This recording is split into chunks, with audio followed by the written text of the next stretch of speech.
Assalamualaikum warahmatullahi wabarakatuh. Perkenalkan saya Riki Sata Chandra dengan nomor NIM 240201020192. Saya akan menjelaskan dan mempresentasikan analisis sistem upah pada Direktorat Jenderal Pajak. Berikut deskripsi singkat organisasi. Direktorat Jenderal Pajak atau yang lebih dikenal DJP adalah salah satu unit kerja eselon 1 di bawah Kementerian Keuangan Republik Indonesia.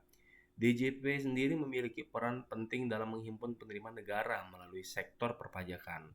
Organisasi ini memiliki struktur yang kompleks, terdiri dari kantor pusat, kantor wilayah, dan kantor pelayanan pajak yang tersebar di seluruh Indonesia. Dan juga masih ada di bawahnya KPP yaitu KP2KP. Lalu pegawai DJP mayoritas adalah aparatur sipil negara atau yang kerap disebut ASN yang menduduki jabatan fungsional dan struktural. Sebagai instansi strategis, DJP mengelola sumber daya manusianya secara sistematis, termasuk dalam pengelolaan sistem upah pegawai yang berbasis kinerja. Pengalaman dan hasil observasi, berdasarkan pengalaman saya sendiri, bekerja secara langsung di lingkungan kantor Direktorat Jenderal Pajak, sistem pengupahan yang digunakan cukup transparan dan berbasis teknologi. Upah pegawai terdiri dari beberapa komponen utama, yaitu gaji pokok, yang kedua tunjangan kinerja, yang ketiga tunjangan jabatan, serta insentif. Komponen yang paling mencolok adalah tunjangan kinerja atau TUKIN, yang nominalnya bahkan dapat melebihi gaji pokok. TUKIN diberikan berdasarkan evaluasi kinerja yang diukur melalui sistem penilaian SKP atau sasaran kinerja pegawai. Proses ini dilakukan secara periodik dan dikaitkan langsung dengan capaian kerja serta kedisiplinan pegawai. Sistem ini secara umum memacu semangat kerja, terutama saat mendekati target penerimaan pajak. Namun juga terdapat ketimpangan beban kerja antara pegawai yang satu dengan yang lainnya kadang tidak tercermin dalam besar kecilnya tunjangan yang diterima. Dan ini juga kerap bermasalah sih, yang seperti saya rasakan sendiri hasil observasi saya. Kadang tidak sama tuh hal yang misalkan secara saya sebutannya staff atau pelaksana dengan pelaksana yang lain itu juga berbeda, padahal misalkan saya di seksi penagihan. Nah itu kerap kali berbeda, yang saya langsung bersinggungan langsung ke wajib pajak atau yang menghimpun penerimaan melalui seksi penagihan. Seperti itu. Lalu kelebihan sistem upah di DJP ini, sistem pengupahan di DJP memiliki beberapa keunggulan. Yang pertama, transparansi sistem berbasis digital, memungkinkan pegawai untuk memantau hak dan kewajibannya secara terbuka. Sistem tunjangan kinerja berbasis kinerja individu dan unit kerja memberikan insentif yang mendorong produktivitas. Selain itu, struktur gaji pokok yang mengikuti jenjang golongan memberikan kepastian dan kejelasan bagi setiap pegawainya. Kekurangan sistem upah di DJP. Meskipun sistem upah di DJP terstruktur, ada beberapa kekurangan yang saya amati ya. Salah satunya adalah ketimpangan tunjangan antara jabatan fungsional dan struktural yang menimbulkan kecemburuan di kalangan pegawai. Selain itu, sistem evaluasi kinerja terkadang dianggap hanya bersifat administratif tanpa benar-benar mencerminkan kinerja nyata. Kurangnya penghargaan non-finansial juga membuat sebagian pegawai merasa kurang diapresiasi secara menyeluruh. Beban kerja yang tidak merata antar unit kerja juga menjadi isu yang belum sepenuhnya teratasi. Seperti yang saya bilang tadi.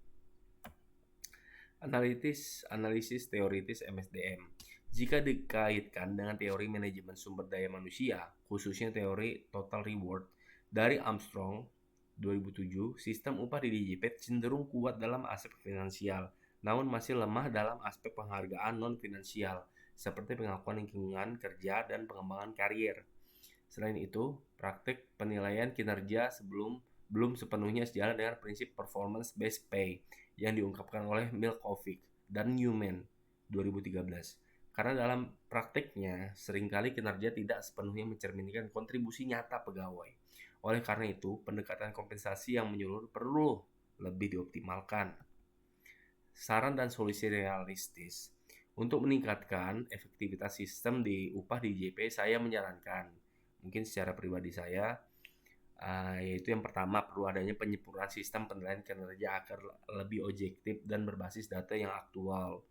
Yang kedua, perlu dilakukan evaluasi ulang terhadap distribusi tunjangan agar mencerminkan beban kerja secara lebih adil. 3. Pemberian penghargaan non finansial seperti pelatihan, promosi, dan pengakuan publik juga harus ditingkatkan untuk menjaga semangat kinerja pegawainya. Yang keempat, perlunya audit berkala atas sistem penggajian untuk memastikan akuntabilitas dan efisiensi anggaran. Pelajaran untuk pengembangan kompetensi pribadi, yaitu pengalaman ini memberikan saya wawasan penting tentang bagaimana sistem kompensasi yang baik dapat mempengaruhi perilaku kerja pegawai. Saya menyadari pentingnya pengelolaan sistem upah yang tidak hanya adil secara nominal, tetapi juga mencerminkan keadilan prosedural dan distribusi. Untuk mengembangkan potensi saya ke depan, saya akan lebih memperdalam pemahaman tentang sistem kompensasi berbasis kinerja dan pentingnya employee engagement sebagai bagian dari strategi manajemen SDM yang berkelanjutan nih.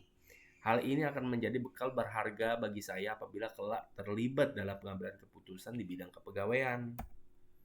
Kesimpulannya yang saya bisa tarik yaitu sistem upah di JP secara umum telah dirancang dengan baik dan mampu mendorong motivasi pegawai.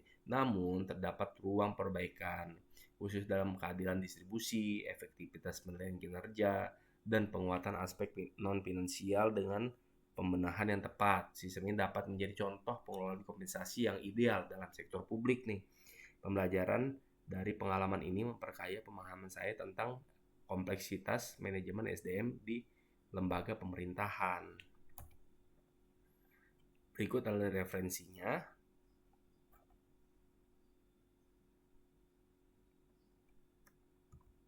Oke, baik.